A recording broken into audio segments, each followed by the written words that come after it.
Welcome to channel. இப்போ வந்து பார்த்திங்கன்னா தமிழ்நாட்டில் இ-பாஸ் எப்படி அப்ளை பண்ணுறதுன்னு பார்க்குறோம். நீங்கள் தமிழ்நாடு இ-பாஸ்ன்னு சொல்லிட்டு மேலே சர்ச் பண்ணிக்கோங்க க்ரோமில்.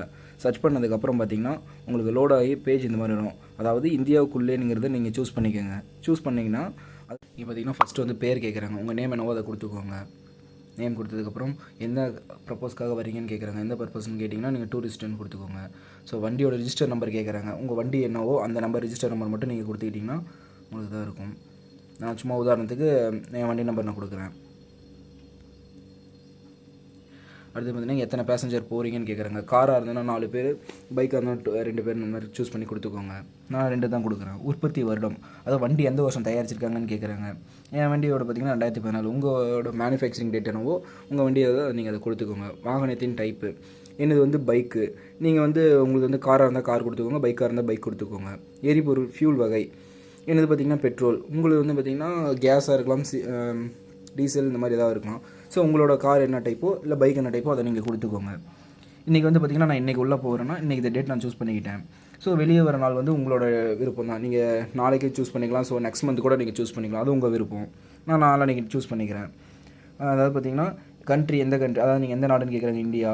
ஸ்டேட் மாநிலம் நீங்கள் எந்த மாநிலத்தை சேர்ந்து. நான் தமிழ்நாடு தான். நான் தமிழ்நாடே கொடுத்துக்கிட்டேன். மாவட்டம் கேட்குறாங்க. மாவட்டம் பார்த்திங்கன்னா இதில் சூஸ் பண்ணுங்கள். நீங்கள் எந்த மாவட்டமோ அதை கொடுத்துக்கோங்க. நான் நாமக்கல் கொடுத்துக்கிறேன். முகவரி கேட்குறாங்க. முகவரி பார்த்திங்கன்னா நான் சும்மா உதாரணத்துக்கு 24 ஆத்தூர்னு கொடுக்குறேன். ஸோ உங்களோட அட்ரஸ் என்னவோ லேண்ட்மார்க் இதெல்லாம் நீங்கள் கொடுத்துக்கோங்க. நானும் சும்மா ஒரு ஆத்தூர் மட்டும் கொடுக்குறேன். இப்போ உங்கள் பின்கோடு என்னன்னா அதாவது உங்களோட பின்கோடு என்னவோ அதை நீங்கள் கொடுத்துங்க. நான் சும்மா பார்த்திங்கன்னா